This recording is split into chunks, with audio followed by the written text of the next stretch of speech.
প্রত্যেকের মধ্যেই কেমন যেন একটা উদ্দীপনা এইতে বানানোর জন্য আসলে কমপক্ষে 3 পৃষ্ঠার কবিতা দরকার। তো আমি সামান্য কিছু সেখান থেকে দেওয়ার চেষ্টা করবো। আমি ট্রেনিং এর ফাঁকে ফাঁকে বসে একটা কবিতা যে যেরকম লিখে থাকি ওইরকম আর একটা কবিতা আজকে লিখেছি, সেটা আমি পাঠ করে শোনাচ্ছি একটু। এটা কবিতা হয়েছে কিনা আমি ঠিক জানি না, তবে কবিতা আছে।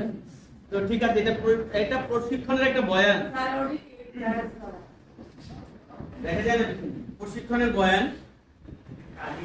নতুন কারিকুলাম নিয়ে যখন বইছে বৈরী হাওয়া, শিক্ষক অভিভাবক সবার বন্ধ নাওয়া খাওয়া,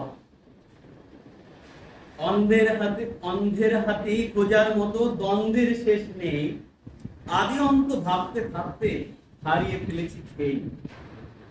জটিল কুটিল তত্ত্ব জ্ঞান আর নতুন নতুন ভাষা, দুচোখ ভরে স্বপ্ন জায়গায় জায়গায় মনে আসা।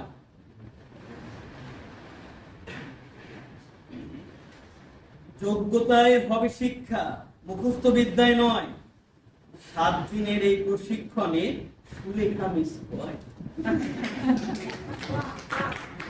21 শতকের চ্যালেঞ্জে খুঁটিনাটি বিষয় ভালো করে বুঝিয়ে দেন জনি রায় মতো।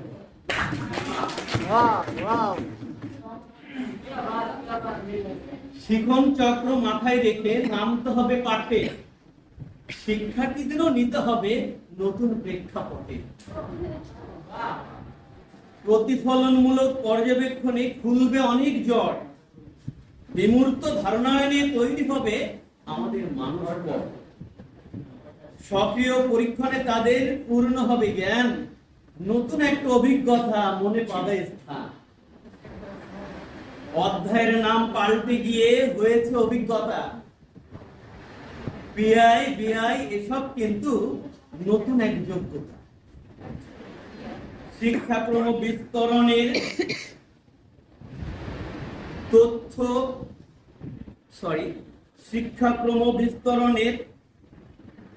তথ্য রেখো কাছে,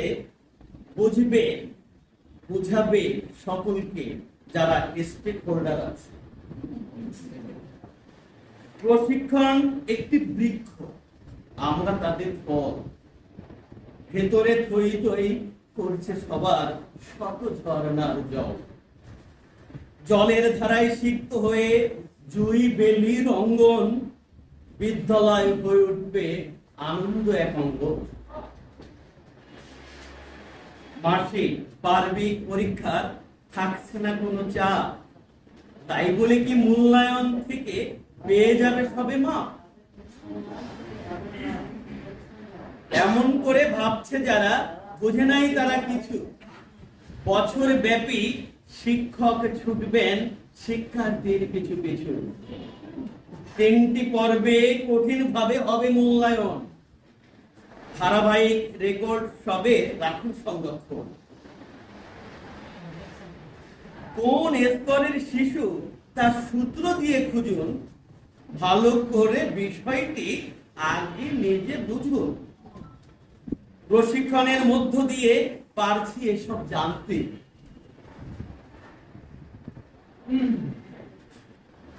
আমি আবার বলছি এটা, প্রশিক্ষণের মধ্য দিয়ে পারছি এসব জানতে, এখন শুধু চর্চা রাখুন ভালো করে মানতে।